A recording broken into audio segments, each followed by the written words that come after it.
Bienvenue dans Tuba. Je suis Géraldine Févra, consultante en stratégie et en organisation. Je t'aide à passer de sous-l'eau à CEO. Que tu sois freelance, solopreneur ou que tu veuilles le devenir, Tuba te fait plonger chaque semaine dans le monde de l'entrepreneuriat.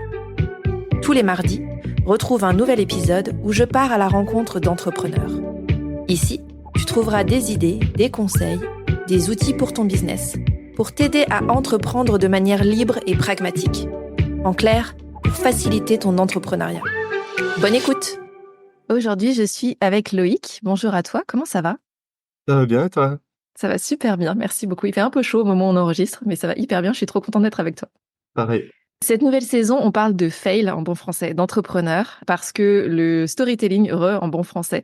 Bref, les belles histoires, c'est bien joli, mais dans la vraie vie, on se rend compte, notamment dans l'entrepreneuriat, qu'on connaît tous des fails, des erreurs, des oups, j'aurais peut-être pas dû faire ça. Et je pense que c'est important de partager ça aussi pour comprendre que tout le monde y passe et que c'est pas très grave. En fait, ça fait juste partie du chemin et de l'entrepreneuriat en général. Donc merci Loïc d'être avec moi aujourd'hui pour venir nous parler de ta vie d'ostéo du cerveau. Pour les auditeurs et auditrices qui ne te connaîtraient pas, est-ce que tu peux te présenter s'il te plaît? Ouais, avec plaisir. Moi, c'est Loïc, j'ai 40 ans. Je suis coach professionnel et formateur en programmation neurolinguistique, en PNL. Donc, c'est des techniques qui vont travailler sur les schémas automatiques, sur tout ce qui se fait de manière inconsciente et qui vont permettre de débloquer les accompagnements. Le déblocage, d'où l'ostéo, en fait. C'est la même chose, mais au niveau du cerveau. Sans faire craquer ou en faisant craquer? On craque le cerveau. Ouais. C'est ça, il y a deux écoles. Est-ce qu'on aime faire craquer ou pas? Merci beaucoup pour ta présentation. Avant de rentrer dans le vif du sujet, et puisqu'on parle de fail, de se prendre les pieds dans le tapis, etc., en préparant cet épisode, je me suis rendu compte que, et en échangeant avec plein d'entrepreneurs, je me suis rendu compte que cette notion en fait de fail était extrêmement subjective. Et donc, j'aimerais déjà savoir ce que c'est pour toi un fail déjà. Ah, la question, elle m'a retourné le cerveau. Le fail, en y réfléchissant un petit peu, je pense qu'il y a peu de fails. Le principal fail que je vois, c'est en fait de rester tête baissée dans une erreur et de pas accepter la remise en question. Ok. Parce qu'en fait, des erreurs, on en fait tous, surtout dans l'entrepreneuriat en France, on n'apprend pas à être entrepreneur. Tu vois, moi, de formation, je suis ingénieur. Moi, j'ai appris à faire de l'informatique. J'ai appris à avoir une pensée orientée système. J'ai pas appris à me casser la figure étape après étape. Enfin, et d'ailleurs, c'est pas encouragé dans les études. Donc, en vrai, il y a déjà un truc à se dire, bah, tiens, le fail fait partie du parcours. Le truc, c'est à quel moment, en fait, j'en fais un apprentissage. Et le principal fail, c'est de ne pas considérer ces erreurs, ces espaces où on trébuche, en fait, comme des zones où on va pouvoir se remettre en question et progresser. Ok. Mais le fail, tu vois, pour moi, au départ, quand j'ai répondu spontanément à la question, c'était vraiment ces endroits où j'ai perdu du temps, ou de l'argent, ou de l'énergie, que je suis parti dans la mauvaise direction et que j'ai mis trop tard à m'en rendre compte. Ok. Donc c'est plutôt la notion de gaspillage pour toi derrière, d'avoir perdu quelque chose en cours de route, quoi. C'est ça, et puis j'avais une attente au départ, j'avais une attente et je m'étais dit ça peut marcher, et puis ça n'a pas du tout marché pareil que ce que j'avais espéré, et donc à partir de là, intuitivement on le vit comme un échec. Et donc pour moi, là on est face à un fail. Après, bon, ça fait partie du parcours, donc se dire tiens, il y a moyen de le transformer, Mm. une opportunité d'apprendre, mais en tout cas, c'est pas du tout ce que j'espérais, c'est pas du tout ce que je voulais, c'est pas du tout ce à quoi je m'attendais, et donc forcément, il y a une étape où tu dois faire le deuil de ce que tu avais un petit peu fantasmé avant. Ouais. Tu vois, quand je me suis lancé, je me suis dit, je vais me spécialiser dans le coaching des personnes à haut potentiel intellectuel. Et puis, j'ai fait fausse route, en fait, pendant longtemps, parce que c'était une cible de cœur, mais en fait, ça a été sans prendre en compte, ben, le contexte du HPI en France, toutes les fausses croyances qui naissent autour de ça, le fait que ce soit chasse-gardé par beaucoup, le fait que les HPI qui arrivent en coaching, ils ont plus de budget. Et donc, en fait, il m'a fallu tâtonner, tu vois, de manière un petit peu anarchique au départ en plus, parce que j'avais pas de méthode, donc je l'ai fait vraiment au feeling. Et c'est ce qui fait que petit à petit, en fait, je me suis rendu compte que ça pouvait pas marcher. Pas avec là où j'en étais, pas en partant de zéro, pas en étant personne. Et le fail, pour moi, c'était le moment où, enfin, ça a été et le fail et le moment où je me suis dit, bon, mais on fait autre chose. Ce moment où je me suis dit, je vais pas pouvoir en vivre, faut absolument que je trouve d'autres pistes, d'autres solutions, parce que si je m'entête, je vais dans le mur. Ok. On y reviendra sur ce que tu viens de dire. Ça me fait penser à une phrase en fait en anglais qui est utilisée Oui. largement. Quelle phrase? Euh, Ouais, ouais, ou try en bon français, fail, rebound, qui voudrait dire essaye, plante-toi et surtout rebondis en fait. Et les trois vont ensemble. Dans ce que tu disais, tu parlais de quelque part d'obstination, le fait de rester tête baissée. Donc potentiellement, ça pourrait être ça, un critère en fait d'évaluation de fail. C'est le fait de rester obstiné dans ce qu'on fait alors que les résultats sont pas forcément là. Et tu parlais de décalage entre les attentes et la réalité. Ce qui rend ça subjectif, je pense que c'est aussi pour ça que c'est subjectif pour tout le monde, c'est que les attentes sont forcément différentes d'une personne à l'autre. La réalité peut être traduite aussi différemment d'une personne à l'autre. Mais je pense que c'est ça qui rend la thématique potentiellement un peu complexe, ou en tout cas à différents degrés de lecture. Et tu commençais déjà à rentrer dans le détail de ton fail. Est-ce que justement tu peux nous expliquer en détail de fail et nous partager en fait chacune des étapes et ce qui s'y est passé, comment tu as réagi, etc. Ouais, absolument. Alors, en détail, par où on commence? Au départ, faut savoir que moi, alors, je suis né en 1983 à Auch. Ok. Au départ. Après, on accélère un petit peu. J'ai fait des études d'informatique. J'ai un master 2 en info et j'ai passé 15 ans en tant que chef de projet, manager dans des projets de développement logiciel sur Mhm. des environnements scientifiques. Et quand je me suis reconverti, c'est parce que j'avais besoin de remettre du sens en fait dans ce que je faisais, ce qui me plaisait dans le management, c'est tout ce qui tournait autour du coaching agile, quand on remet Ouais. les équipes autour avant le process. Et donc j'ai eu besoin de reconnecter à l'humain. Et j'étais en rejet aussi par rapport au process. Et en fait, je suis en train de le remettre petit à petit. Mais quand je suis arrivé dans ce truc-là, pendant mon année d'études de coaching, ce qui s'est passé, c'est que j'ai découvert mon propre HPI. Ça m'a permis de mettre en lumière plein de trucs. Mhm. Et je me suis dit, mais c'est trop intéressant. Il faut absolument que je prêche la bonne parole. Il faut absolument que les gens sachent. Et puis, en fait, du coup, j'ai lu. Je me suis vachement documenté sur le sujet. Et je me suis dit, bah, maintenant, je vais construire un accompagnement autour de ça. Et au fur et à mesure que j'ai construit l'accompagnement, je me suis dit, attends, il y a quand même un biais dans le HPI, à savoir que les livres sur le HPI qui nous parlent des problèmes de HPI, et ils nous parlent de 10% de la population des HPI qui vont pas bien sur les 10% de leur vie où ils vont pas bien. Donc, Ça potentiellement, commence à réduire beaucoup quand même. ça réduit beaucoup, beaucoup sur une population qui est déjà très réduite. Mm. Et donc, j'ai remis ça par rapport à un parcours, en lien par rapport à un parcours client, enfin, client, un stage patient, en fonction de comment on se voit en tant que thérapeute, en tant que coach ou autre. Mhm. Mais me dire, en fait, ben, les tests, ils sont réalisés par des psychologues qui, en plus, ben, assurent derrière un suivi de l'accompagnement HPI. Donc, la personne qui vient chercher un coaching de HPI, c'est peut-être parce qu'elle est déjà passée par tout un parcours psy où elle n'a pas eu vraiment de résultats, mais en tout cas, elle n'a plus de budget. Ouais. Et en Ok. plus, mon approche à moi, c'était que à travers le coaching, je suis orienté solution. Donc, le premier truc à faire dans un coaching de HPI, c'est sortir de l'étiquette. Tu vois, ben, t'as bien compris pourquoi tu as le problème. Maintenant, on va réfléchir à comment tu vas trouver tes solutions. Ouais. Et il y a plein de personnes, en fait, dès l'entretien préalable, qui me disaient, mais en fait, mais j'ai trop compris, en fait, ce qui m'arrive. Et donc, tu me dis que j'ai un super moteur, mais en fonction d'où je décide d'aller, je peux. Bah oui, ah bah merci. Et donc, Merci. j'ai les accompagnements qui se terminaient après l'entretien préalable avec des personnes qui vont vachement mieux aujourd'hui, avec qui j'ai gardé le suivi, mais qui m'ont jamais rien acheté. Ouais.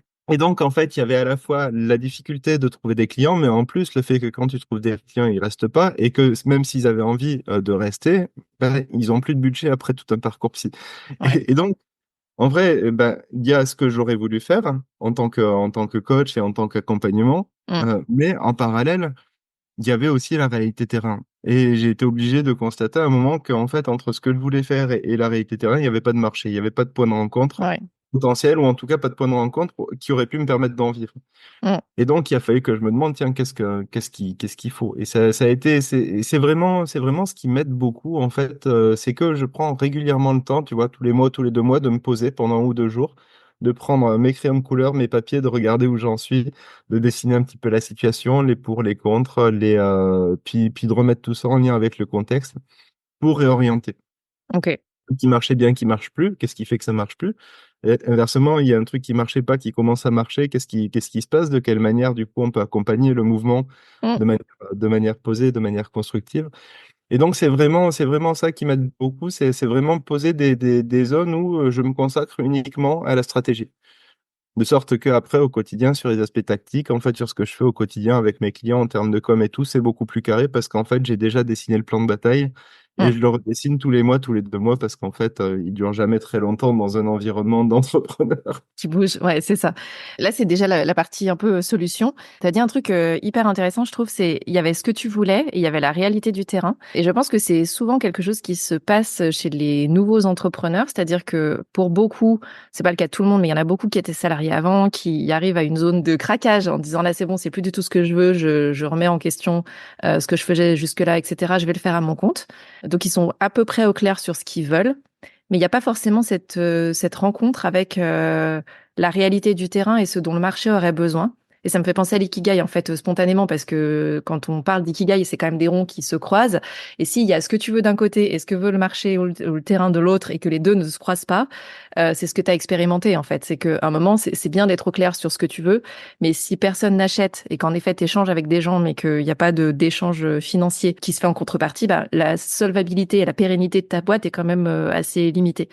Et donc, souvent, on dit non, c'est important de réfléchir à ta vision, à ce que tu veux faire, etc. Bien sûr, croiser avec la réalité du terrain et avec les possibilités, les capacités. Là, tu parlais de capacités notamment financières de ta cible, parce que, bah, ouais, une entreprise, c'est aussi faire entrer de l'argent. En fait, c'est pas que se faire plaisir là où on est et kiffer ou échanger quelque part des compétences. Mm.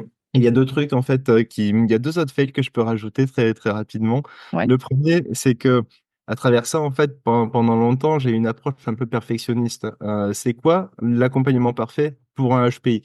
De manière, tu vois, totalement impersonnelle, mais qu'est-ce que j'ai envie de faire? Qu'est-ce que j'ai envie de mettre de plus complet? En fait, j'avais envie de partager du savoir. Ouais. Tenir compte, de ce que les personnes avaient envie de découvrir à un instant T de leur parcours. Ou d'absorber, ouais. Donc, Ouais. et donc, je suis resté pendant longtemps dans ma tête, tu vois, ça a pris 3, 4, 5 mois à construire l'accompagnement parfait qui est jamais sorti. Ça a été vraiment chercher à faire le truc le mieux possible, mais Mm. de moi, vis-à-vis de moi-même, en fait. Et donc, ce truc-là n'a jamais rencontré la réalité. Et donc, ça a été source de frustration, mais en même temps, ça aurait été du temps perdu aussi. Mm. C'est se dire, en fait, un enseignement par rapport à ça, c'est ben, maintenant, je vais présenter tout de suite. J'ai une idée, j'ai un concept, je vais chercher des gens que ça pourrait intéresser, je les demande de contribuer à la construction de mon offre. Et en fait, ça me permet de voir aussi beaucoup plus rapidement, oui, il y a une idée qui est viable ou non, attention, fausse route, ça intéresse personne. Et Ouais. donc, change de sujet Ouais, ok. m'a permis de développer une forme d'adaptabilité. Le deuxième point, en fait, qui m'a posé problème, c'est que derrière, en fait, pendant longtemps, bah, j'ai pas fait d'études de marketing, de vente, de commerce. Donc, j'ai fui la vente comme la peste jusqu'au moment où j'ai plus droit au chômage. Et donc, pendant longtemps, j'ai voulu miser tout sur une approche complètement inbound. L'inbound, du coup, c'est le fait d'attirer ses clients à travers une communication régulière sur les réseaux sociaux. Ça m'a jamais rien En rapporté. attendant qu'ils arrivent. En attendant qu'ils arrivent, c'est ça. En fait, je l'ai vu comme une forme de procrastination pour pas aller parler aux gens parce que j'avais peur de déranger. Mm. Je m'aperçois qu'en fait, avec une bonne approche, maintenant, ben, non seulement ça dérange pas forcément, mais en plus, ça permet de créer du lien. Ouais. Mais j'ai attendu d'être, c'est un de mes principaux regrets, c'est que j'ai attendu de plus avoir les aides, d'être au pied du mur pour vraiment me dire, bon, et si tu cherches un peu d'efficacité, parce que c'est un métier en fait que tu fais maintenant, c'est ton nouveau métier. Mm. Et c'est plus le chômeur qui s'amuse, qui teste, en fait, c'est maintenant, il va falloir en vivre parce que tu as des obligations, tu as un loyer à payer. Et donc, c'est le fait d'attendre d'être au pied du mur. Bah, après, je sais que je marche beaucoup comme ça, au coup de pression. Mais celui-là, il était un petit peu plus violent que les autres. Mm. Et donc, c'est aussi regarder de quelle manière tu te mets ou non dans le mal Ouais. par rapport à tes choix, à tes décisions. Et puis, du coup, maintenant, j'essaye d'anticiper un petit peu plus, tu vois. Mais pour tous ceux qui écoutent et qui se lancent, bah, n'attendez pas à aller parler aux gens. C'est quand même la manière la plus rapide d'aller trouver du business. Ouais, c'est ça. C'est marrant parce qu'on parlait de process tout à l'heure où tu disais que tu étais un peu allergique au process et ce que j'entends dans ce que tu dis, c'est que avant ton process en fait de réflexion, de sortie d'offre, c'était beaucoup de travail intellectuel, de préparation, d'orchestration de comment est-ce que l'accompagnement pourrait être. Et ensuite, la deuxième phase du process, d'aller confronter ça potentiellement au marché ou de se rendre compte si ça passe ou pas. Là où maintenant tu as inversé, c'est-à-dire que tu vas d'abord questionner, voir si ton idée en fait et ta réflexion est pas poussé ou abouti. C'est-à-dire que tu as une idée, tu te dis, OK, je vais tout de suite voir si ça peut prendre ou pas. Et tu as inversé, en fait, ces deux grosses parties de process en disant, d'abord, je confronte au marché et ensuite, je vais avoir ce travail intellectuel de préparation, de savoir dans quelle ordre je mets les choses, que je mets à l'intérieur, etc. C'est exactement ça. Pour la petite histoire, le dernier bootcamp que j'ai lancé, donc pour les consultants, j'ai commencé à le construire, à faire le programme après l'avoir rempli et pendant que je le déroulais. Mm. Parce qu'en fait, j'ai tout misé en amont sur faire le tour des besoins, aller discuter avec des gens, vérifier un petit peu le remplissage aussi, parce que bah, Ouais. sur les bootcamps, ça passe pour beaucoup par la promo, Mhm. la qualité de la promotion. Donc, je voulais aussi, tu vois, me dire, OK, ben, au-delà d'un bon apport, ce qui va compter, c'est l'énergie globale en fait qui se Ouais. dégage du groupe. Et donc ça m'a permis petit à petit de sortir en fait du centre de l'équation, de sortir un petit peu du nombrilisme sur finalement est-ce que je vais être assez bien, est-ce que je vais pouvoir leur dire des trucs assez intéressants. Et finalement, c'est créer un environnement qui favorise l'apprentissage. Et Ouais. tu vois, c'est des niveaux de maturité qui se construisent au fur et à mesure des expériences et des fails. Oui. Donc, le fail, quand même, il est quelque part nécessaire. Et il faut apprendre à l'aimer, même s'il n'est pas toujours confortable. En fait, moi j'ai appris à aimer ça, tu vois, à me planter, à me dire, oh là, Salvador, tu t'es encore planté. Bon, C'était pas le bon endroit. Voilà, je l'ai fait. Je sais que c'était pas ça. Bon, bah c'est voilà, ça. Bah, c'est comme Edison, tu vois, j'ai trouvé mille et une manières de pas bien de pas faire réussir. de pas Ouais, réussir. c'est exactement ça. Et tu viens de le dire, c'est inconfortable. C'est-à-dire que quand on a une idée et qu'on y croit très fort, notamment quand on est en démarrage, mais je pense que c'est vrai tout le long de son cycle entrepreneurial, appelons-le comme ça, on a envie que ça fonctionne, on a envie, on a le jus en fait pour mettre en place. Sauf qu'en soi, ça suffit pas. Et donc oui, parfois c'est très confrontant de se dire j'ai une idée, je vais tout de suite voir auprès du marché si ça marche ou pas et d'avoir des retours de bah non finalement j'ai pas besoin de ça ou c'est pas exactement comme ça qu'il faudrait le faire, etc. C'est pas forcément agréable en fait, mais il vaut mieux le faire là et réajuster là tout de suite en confrontant au marché, déjà plutôt qu'après avoir passé, comme tu le disais, 4 5 mois à réfléchir sur un truc qui ne sortira jamais, parce qu'on a perdu 4 5 mois en fait, ou de se retrouver à avancer dans une direction qui n'est pas la bonne et à devoir générer ou gérer plutôt plus tard de la frustration, de la culpabilité, de dire ah, mais vraiment j'ai complètement foiré, ça y est, ça fait 6 8 10 mois que je bosse pour rien, etc. Donc la confrontation en fait et le gain à peut-être mettre en exergue ou à se dire est-ce qu'il vaut pas mieux que je me frotte tout de suite au marché et que je réajuste tout de suite versus devoir me prendre une grosse claque dans la tronche dans quelques semaines ou mois parce que c'était pas la bonne direction et qu'en vrai j'aurais pu le savoir dès le début si j'avais posé la question quoi.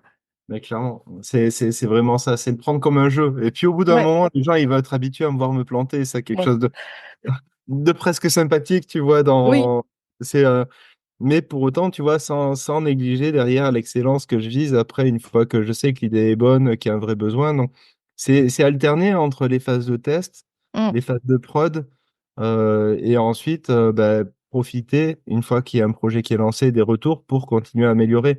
ouais, Mais se dire, en fait, ça sert à rien de partir, en fait, sans savoir exactement où je vais ou même si ça répond à un besoin. mm. Ouais, clairement. Je trouve ça hyper intéressant dans ce que tu as expliqué.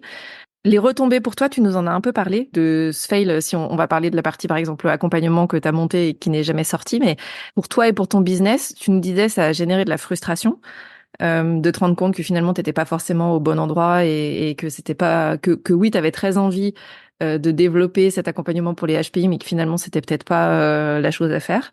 Mais qu'est-ce que ça, ouais, quelles ont été les retombées en fait, positives ou moins pour toi et pour ton business? Les retombées positives, c'est que ça m'a quand même permis de cheminer, tu vois, dans Ouais. la réflexion par rapport au parcours client. Le HPI, en fait, le besoin de reconnaissance dans l'étiquette, c'est un point d'entrée Hmm. dans l'accompagnement. Le point d'entrée, c'est une espèce, tu vois, c'est un petit peu comme les panneaux de ralliement incendie sur les parkings des entreprises. C'est attention, tu as un ensemble de problèmes, viens ici, on papote un petit peu, tu comprends un petit peu ce qui crée la Mhm. notion de quête. Mais par contre, en fait, personne n'est censé rester au point de ralliement trop longtemps, en fait. On y reste tant que le bâtiment brûle et puis après, on rentre chez soi ou on intègre le Tu bâtiment si reprends ce ta n'est vie pas normale, c'est ça. c'est ça. Et donc, en fait, ce qu'il y a d'intéressant, c'est tout ce que ça permet une fois que tu as compris le problème, de quelle manière tu vas aller construire la solution. Hmm. Et moi, je me suis dit, en fait, tout ce que je fais dans l'accompagnement, en fait, ça tourne autour de la PNL et du coaching. Et donc, à travers ça, bah, à travers l'étiquette, bah, Je la revendique plus d'ailleurs. J'en parle un petit peu quand on me pose la question, mais j'attire naturellement des personnes qui vibrent un peu pareil, tu vois. Oui, Et derrière, ça m'a permis de réfléchir le parcours en termes de temporalité. C'est une notion que j'avais pas du tout. Et me dire, tiens, bah, c'est quoi les différentes phases de vie d'une personne HPI par rapport à l'étiquette, que ce soit le avant, le pendant, le après. De oui. quelle manière on va avoir plusieurs problématiques, de quelle manière on peut adresser ça. Et donc, après, que ce soit par rapport au HPI, que ce soit par rapport au consultant, que ce soit par rapport au coach, que ce soit par rapport à n'importe quelle cible, ça m'a permis de rajouter une dimension de temporalité Ok. par rapport à tout ce que je propose. Donc, je sais que le bootcamp d'initiation à la PNL, je vais le proposer plutôt à des coachs, soit qui avancent bien, mais qui se sentent un petit peu bloqués, soit à des coachs qui sortent d'école parce qu'ils ont besoin d'autres outils qu'on voit pas forcément en école de coaching. Mhm. Et après, je sais que derrière, ça me permet de construire d'autres offres pour les amener un petit peu plus loin aussi. Et ça m'a permis de réfléchir justement sur comment je vais monter un ensemble d'offres. Ouais, c'est ça. Quel point d'entrée, quelle problématique peut rencontrer telle cible à tel moment, que ce soit en termes de budget, que ce soit en termes de temporalité, par exemple. Mm. Le dernier bootcamp pour les consultants, ben, le 3 jours d'affilée, c'était hyper compliqué parce que là, je partais sur des consultants qui marchent déjà bien, qui ont 3 ans d'expérience, qui ont déjà des carnets, enfin des agendas complets. Et donc, j'ai été obligé de construire quelque chose qui, en termes de format, pouvait correspondre. Le contenu reste un petit peu le même si Ouais. j'ai rajouté les bases du coaching, mais du coup, ça m'a permis de prendre en compte les spécificités, les contraintes, toutes les objections potentielles qui pourraient faire qu'un client ne signe pas. Et ça s'est construit par discussion, par Ouais. échange, par intégration de groupes, de masterminds ou de bootcamp pour aller échanger avec d'autres personnes, en fait, qui sont dans mon cœur de cible. Tu parlais en fait, dans ce que j'entends, dans ce que tu viens de dire, j'ai l'impression que ça t'a permis de changer de prisme. C'est-à-dire que t'es passé de j'aime bien faire ça et ce serait intéressant de le faire comme ça, etc. à finalement, c'est quoi la méthode que potentiellement j'utilise à chaque fois, quelle que soit la typologie de personnes que j'accompagne. C'est quoi l'écosystème que je vais construire autour de ça, de cette méthode et comment cette méthode peut aider à différents niveaux, à différents endroits, moments de la vie des personnes que j'accompagne. Et tu le disais, tu parlais de comprendre les contraintes en fait de ta cible et les objections. Et souvent on dit l'objection est un cadeau, etc. Mais la réalité c'est qu'il y a beaucoup de gens qui ont peur de la prospection et donc encore plus des objections parce que déjà prospecter c'est une grosse douleur. Mais si en plus les gens en face commencent à amener des objections, là ça devient la PLS pour le coup. De oh là là mon Dieu, mais c'est que mon offre est pas assez ci ou pas assez ça, etc. Et ce que je trouve intéressant dans ce que tu viens de dire, c'est que c'est justement ça, cette matière-là, qui toi t'a permis de d'affiner par rapport à tes idées initiales en fait. Clairement. Et une objection, tu vois, une objection, c'est un cadeau sur le moment si tu l'as pas anticipé, c'est un presque fail, tu vois. Ouais, Mais en parallèle, bah, j'apprends à m'amuser, tu vois. C'est vraiment le truc, je me dis, bah, de toute façon, j'ai pas pu penser à tout. oui. Si on signe pas maintenant, on signera plus tard. Si l'objection, je sais pas y répondre tout de suite, je reviens plus tard avec une offre améliorée et je vais la recontacter pour voir si maintenant ça passe. Mm. Donc, tu vois, il y a quelque chose de l'ordre de la taquinerie. Mais du coup, j'ai réussi à en faire un jeu. Et en fait, le fait du HPI, passer de ce que je voudrais et ce qui me plairait à bah, de quoi je vis, en fait, je suis passé de l'amateurisme au professionnel. Tu vois, c'est Ouais, vraiment le moment où j'ai l'impression que je suis devenu juste de quelqu'un qui était en reconversion pour devenir coach à entrepreneur. Ça a ouais. été ce fail-là, plus derrière l'arrêt des droits chômage aussi qui a marqué le fund. Ben, en fait, oui, non, bah, maintenant c'est sérieux. Ouais, Tu vois, c'est comme ce moment où tu apprends à nager, on t'enlève les flotteurs. ouais, c'est ça. Bon, bah là, il Et y a puis plus on de, t'enlève voilà, la perche et puis il y a tu plus te de filet. retrouves au milieu du bain et puis au Bon. secours. Ouais, c'est ça. Et pour autant, tu t'as dit plusieurs fois cette notion de jeu. Et pour moi, derrière le jeu, il y a aussi le fait d'enlever la pression, c'est-à-dire d'essayer des trucs. Et parfois, on doute de soi-même, évidemment, en tant que gens, en tant qu'humain et en tant qu'entrepreneur en particulier. Et le fait de se dire, bah moi, je ne sais pas. Et tu l'as dit, il y a des trucs que je sais pas et je saurais pas. Et c'est ma cible, c'est les gens avec qui je vais échanger qui vont me le dire. Je trouve que ça enlève aussi de la pression, de se dire, j'ai besoin d'avoir 100% des réponses. Non, t'as pas besoin d'avoir 100% des réponses. T'as besoin d'avoir une partie des réponses ou d'aller les challenger ou d'aller chercher d'autres réponses, donc de poser peut-être les bonnes questions par contre, C'est pour, ça. euh, pour pouvoir aller compléter ce que tu ne sais pas. Mais on ne demande pas, je pense, aux entrepreneurs de tout savoir de base en fait. Et Mm. justement, ce que tu disais d'aller échanger avec la cible, après dans des masterminds, dans des accompagnements avec d'autres entrepreneurs, ça aide à ça, à trouver des réponses en fait.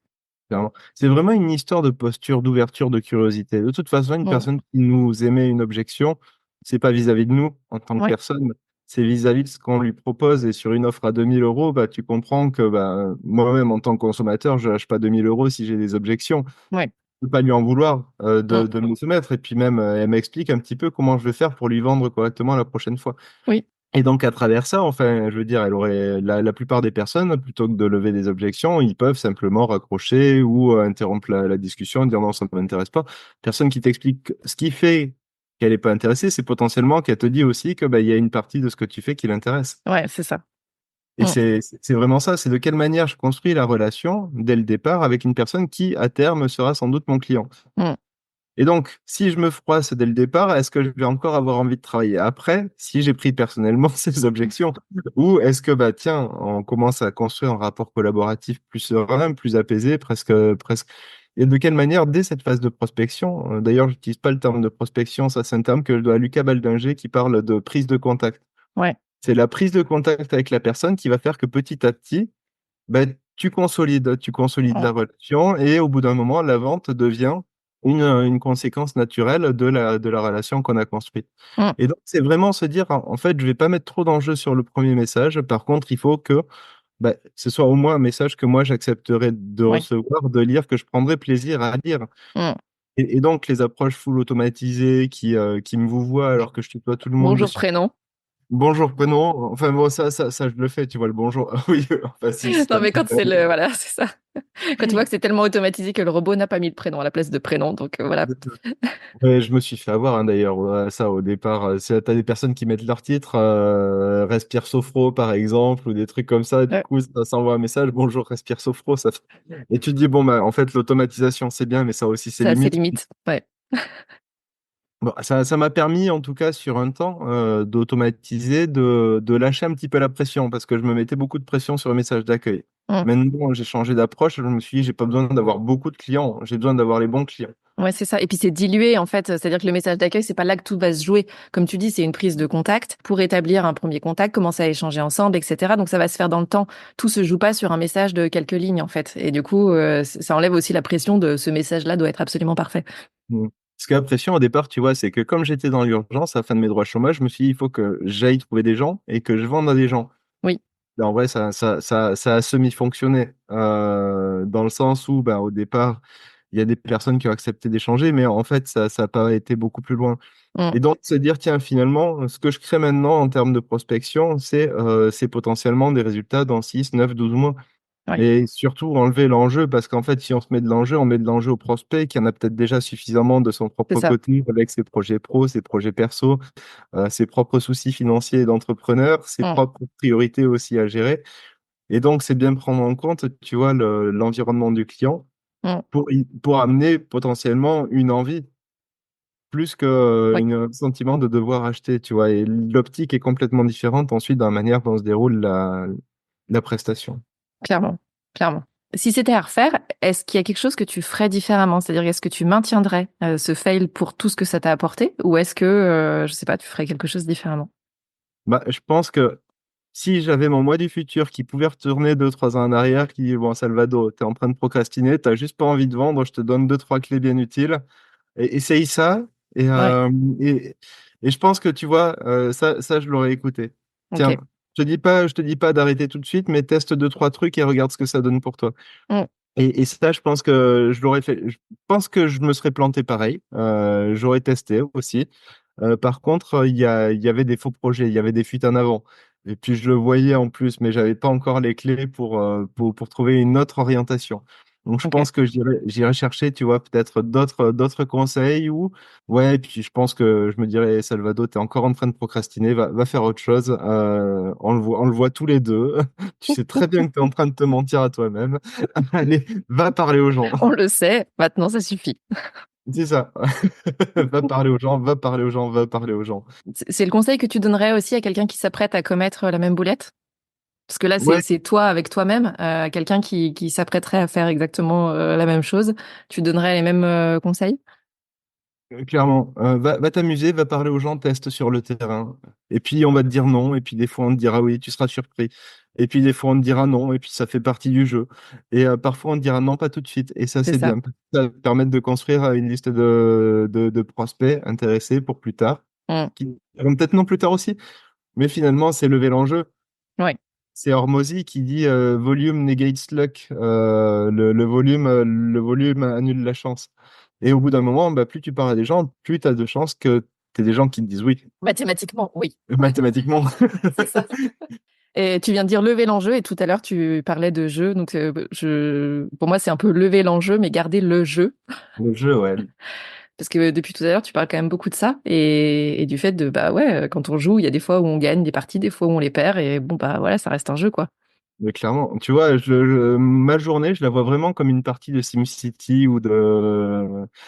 Et t'as tes tableaux, t'as tes avancements, Mm. t'as ce que tu dois faire. Et puis petit à petit, tu vois, c'est vraiment se dire, OK, bah, qu'est-ce que j'ai sous-investi pour l'instant, de quoi, vers quoi je vais, comment je me sens aussi en termes Ouais, d'énergie.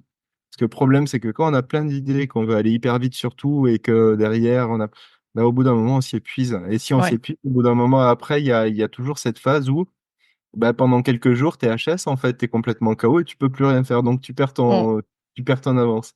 Ouais. C'est vraiment gérer le marathon, quoi. Ouais, et ces ressources, et Mm. tu parlais tout à l'heure de gaspillage, c'est ça en fait, c'est gaspiller son énergie, son temps, parfois son argent aussi, parce qu'on va investir au mauvais endroit dans C'est la prise ça. de décision. Donc c'est ça en fait. Ok. C'est rajouter de la conscience sur qu'est-ce qui est en train de se passer en ce moment en termes d'énergie, de quelle manière le calcul est bon, et Mm. si je suis en sprint, jusqu'où je vais et comment je m'aménage une plage de repos après. Ouais. C'est vraiment penser sur la durée aussi. Et donc, ça fait partie des petits fails, tu vois, où j'ai dû me brûler les ailes trois, quatre fois, me faire remonter les bretelles par Caro qui me disait, bon, ouais, c'est bien gentil ton business, mais je te vois plus trop. C'est Franchement, ça, concrètement, du coup, comment ça se passe? c'est un petit peu ça. Ou alors, mais tu es en train de te mettre une pression alors qu'il y a pas d'enjeu, là, c'est safe. Donc, c'est aussi avoir ces zones où tu peux reprendre un petit peu de recul par rapport à ce que tu fais, Ouais. à la pression, parce que la pression, c'est quelque chose de très émotionnel Mm. que tu te mets tout seul sur la base d'éléments où parfois tu sais même pas Ouais. sur la base de quoi. Mm. Tu vois, C'est donc vrai. dès que j'ai un doute, je retourne dans mon tableau Excel et je remets les chiffres à plat. Ça a quelque chose de calmant, ça a quelque chose de méditatif pour moi, Excel. Je suis d'accord, je fonctionne pareil. Mais je trouve que c'est ce que tu viens de dire. En fait, ça remet du factuel sur des choses qui parfois peuvent être un peu intuitives, émotionnelles et donc fortes, où ça remet les choses à plat. Alors, des fois, c'est aussi se dire ah ouais non là ça va pas passer.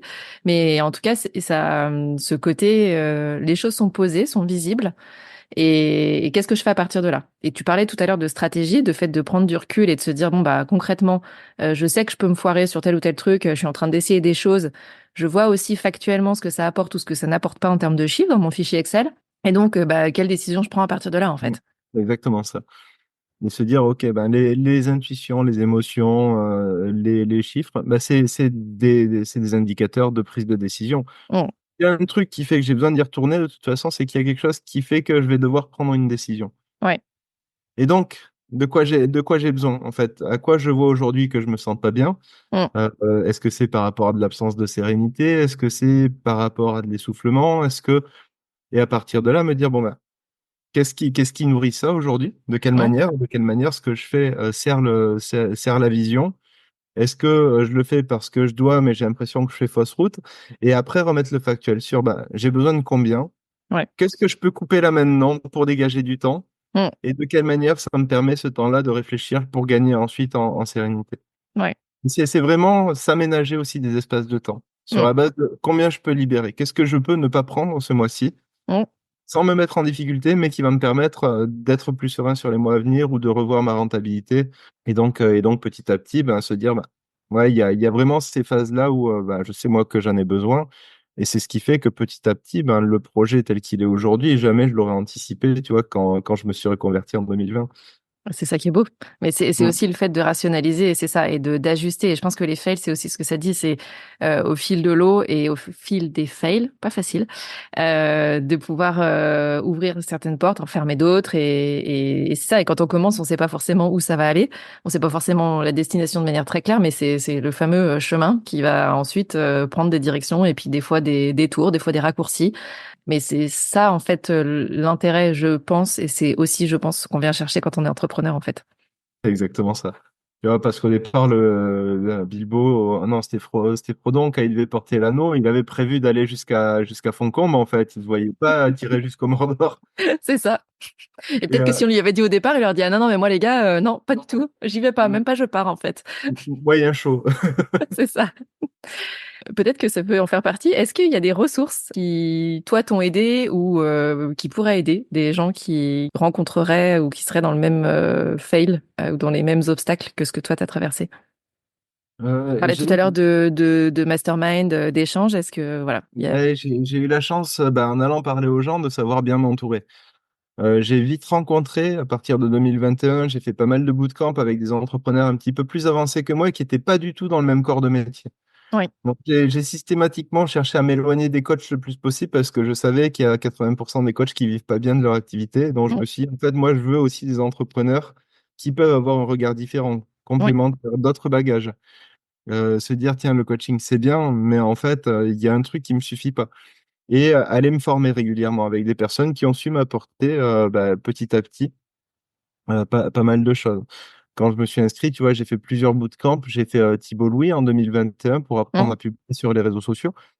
En fait, là, je me suis mis un coup de pied aux fesses et je me suis dit, bah, maintenant, j'ai lâché 1200 balles dans un Va falloir le accompagnement. faire. Maintenant, voilà, j'ai plus d'excuses. Je me suis mis une pression et puis ça m'a permis de rencontrer pas mal de gens hyper cool, Mm. surtout.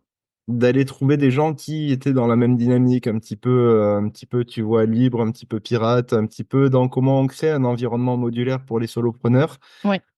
comment on va chercher un petit peu de liberté. Il y avait un truc de l'ordre de la piraterie dans ce bootcamp et c'est ce que je suis parti chercher. Mm. Des gens qui me ressemblaient un petit peu. Et j'ai rencontré des personnes après, dont Floriane Bobet, chez qui je suis parti en bootcamp en 2023, où j'ai rencontré d'autres personnes. Mm. Et petit à petit, c'est capitalisé, pas considérer ces espaces-là juste comme des formations, mais vraiment comme des espaces de rencontre avec des entrepreneurs qui vont devenir nos nouveaux collègues. Tu Ouais. vois, c'est aujourd'hui mes premières relations professionnelles. C'est les personnes que j'ai rencontrées dans les bootcamps. Mm. Et donc, parfois, je bosse avec, mais pour la plupart, en fait, on échange et puis, ça me permet d'avoir d'autres regards qui sont pas les miens parce que j'ai pas le même bagage, Oui, tout à fait. que ce soit en termes d'études, que ce soit en termes de vécu professionnel. Donc, ça me permet d'avoir d'autres regards Mm. et de regarder d'autres personnes qui ont d'autres spécialisations aussi dans le coaching, qu'est-ce qui marche et tout. Et après, j'ai la grosse chance de faire de la PNL, en fait, et donc d'être en mesure de modéliser un petit peu ce Ouais. qui se passe chez les autres. Il y a toute une passe de la PNL qui travaille sur la modélisation des comportements pour ensuite pouvoir en reproduire certaines parties. Ok. Regarder ce qui marche bien chez les autres, étudier les stratégies, regarder ce qui pourrait s'appliquer ou non à nous en fonction Mm. du contexte. Et donc, ça me permet quand même d'avoir pas mal de références externes qui marchent bien sur des modèles différents et de m'en inspirer. Ok. Et petit à petit, de me dire, tiens, ça, il fait ça, j'aime bien ça, il fait ça, c'est vachement bien, mais moi, je me le sens pas du tout. Ouais. Et donc, de commencer à regarder comment on construit, tu vois, sur la base de briques qu'on n'a pas forcément toujours en interne, mais Mm. par contre, qu'on apprend à identifier chez les autres. Ouais, enfin, c'est exactement ce que tu viens de dire. C'est les briques, c'est-à-dire aller piocher, parfois tuner. C'est un peu du do it yourself en fait. Je vais regarder plein de trucs qui se feraient à droite à gauche et ensuite je le fais à ma manière quoi. Ouais. Dans ce que t'expliques. Et tu disais aussi les bootcamps t'ont beaucoup apporté. Je pense aussi parce que quand on est dans des bootcamps ou des accompagnements, souvent on voit l'envers du décor aussi des autres. C'est-à-dire que c'est pas comme les réseaux sociaux où chacun choisit de montrer ce qu'il a envie pour plein de raisons. Pour en avoir fait certains aussi, je trouve qu'on rentre dans des niveaux de détail ou de compréhension et d'analyse des business des autres qui permettent aussi de créer une sorte de lien de ouais bah en fait il y a des trucs sur lesquels c'est toi qui vas m'apprendre et puis il y a d'autres choses où ça va être en sens inverse et des choses que tu as expérimentées comme tu viens de le dire où ça va moi m'aider où je vais en prendre une partie mais pas tout et en fait c'est ça qui crée aussi du lien et ce que je trouve intéressant, c'est que tu as été aussi chercher des gens qui n'étaient pas forcément sur ton cœur de métier. C'est-à-dire que souvent, on a tendance à dire échanger avec des entrepreneurs peut permettre de bien se comprendre, mais n'être que avec des gens qui font la même chose que nous. Il y a eu un peu une logique, moi je dis de consanguinité, mais au bout d'un moment, en fait, tu tournes en rond sur les mêmes sujets où tout le monde va faire la même chose, où tout le monde a essayé les mêmes choses. Et donc d'aller voir aussi un peu ce qui se fait ailleurs, même si tu sais que c'est pas le même business ou pas la même typologie, il y a quand même des choses à piocher aussi là-dedans, en fait. Et c'est ce que tu fais. C'est exactement ça. Et par rapport à ça aussi, par rapport au fait de voir les business, il y a des personnes qu'on voit sur LinkedIn et puis qu'on échange avec, on s'aperçoit qu'entre ce qu'on a un petit peu fantasmé, tu vois, de la Imaginez, ouais. science et ce qui est vraiment, il y a parfois un monde Mm. et se dire, ben, en fait, les personnes qui, pour moi, étaient succès, enfin, étaient vraiment l'image du succès de la personne qui a réussi et tout en temps. En fait, c'est un petit peu pareil. T'en as plein qui ont du mal à aligner les fins de mois et tout. Et donc, ça dédramatise et se dire, en fait, je suis potentiellement sur la bonne voie. Ouais. L'idée, c'est de se porter tous ensemble, tu vois, et d'avancer de step by step Mm. et de regarder un petit peu comment ben, on va contribuer aussi. Moi, c'est ce qui me pose problème dans pas mal de formations, c'est que les gens viennent pour prendre. Dans les bootcamps, on est là aussi pour donner. Ouais. Et ça, c'est un truc que j'ai trouvé en fait assez fréquemment dans les bootcamps, mais assez peu dans les formations, c'est qu'il y a vraiment ce truc de je viens contribuer à quelque Ouais. chose. Ouais, c'est J'ai vrai. une énergie à apporter. Mm. J'ai aussi quelques et puis on s'enrichit. Il y a un vrai échange en fait. On n'est pas dans le full descendant. Ouais, c'est pas unilatéral en fait. Ouais. Il y a vraiment une espèce d'esprit de groupe qui se crée, qui fait qu'après, on continue à se porter, à se soutenir, Mm. à se donner des conseils quand il y a besoin, à s'accorder un petit peu de temps, tu vois, pour aller échanger. Donc, il y a une vraie richesse dans ces trucs-là. Mm. Et je pense que ça fait partie des ressources sur lesquelles, en fait, je repartirai les yeux fermés. Mm. Et à l'inverse, tu vois, j'avais pris une ou deux formations. Après, je me dirais, arrête les petits produits, arrête les petites formations en T'as ligne. l'impression que c'est pas cher, du coup l'impact est pas si machin, mais si t'en achètes 150 que tu fais pas, au final, C'est ça, j'ai fait les calculs, je crois que j'ai claqué dans les 5 000 € en 4 ans sur des petites formations en ligne que j'ai jamais suivies. ouais, Je me disais, bon, arrête plutôt, va vraiment chercher pour le même prix, tu aurais deux conseils ou même des coachings individuels ouais, bien contextualisés. Mais après, voilà, les ressources, ouais, c'est vraiment les personnes autour, aller parler avec les gens. Ce qui m'a bien aidé, c'est le webinaire par rapport à ça. ouais. Je me suis dit, je vais faire assez tôt des webinaires, ça me permettra de rencontrer plein de gens et d'avoir un bon prétexte pour aller leur parler. Mm. Et ça a bien marché aussi. Ok, Ça a permis de créer du lien, de l'échange. Alors, pas un webinaire full descendant, mais par ouais, contre, un truc où chacun vient avec la caméra allumée, du 10-15 personnes, et puis on ouais, où ça papote, discute quoi, ouais. ça discute, tu sais Mm. qui est qui fait quoi, quelles sont les problématiques. Et donc, en fait, c'est une mine d'or d'informations, ces choses-là aussi. Ouais, clairement, clairement. On va rester là-dessus et sur ce qu'on disait, l'idée de lever l'enjeu et de garder le jeu de manière générale, que ce soit individuellement ou en collectif, et d'aller chercher en effet les ressources et notamment les personnes autour de soi pour pouvoir avancer là-dessus et traiter ces fails peut-être différemment quand ils vont survenir, puisqu'il y en aura encore d'autres. C'est pas s'ils surviennent, c'est quand ils surviennent. C'est ça, c'est ça. Toi qui nous écoutes, tu peux retrouver tous les liens pour joindre Loïc sous la description de cet épisode. Si tu as connu un fail, toi aussi, que tu veux venir partager, tu peux nous le dire en remplissant le typeform qui est dans la description de cet épisode, puisque c'est aussi la nouveauté de cette saison. Tu peux nous dire quand tu veux venir intervenir dans Tuba et venir papoter avec moi. Merci beaucoup, Loïc, d'être venu me parler dans Tuba. Tu es le premier à partager ton fail. Merci beaucoup pour ça. Avec grand plaisir. Merci à toi pour l'invite. Avec grand plaisir aussi. Merci pour ton écoute. Tu as aimé cet épisode ? Si tu veux promouvoir Tuba, la meilleure façon de le faire, c'est de laisser un avis 5 étoiles sur ta plateforme d'écoute préférée. Tu peux t'abonner pour ne pas rater les prochains épisodes et partager celui-ci avec d'autres entrepreneurs à qui il pourrait être utile. Si tu veux me faire un retour direct, retrouve les liens pour me contacter en description de l'épisode. On se retrouve la semaine prochaine.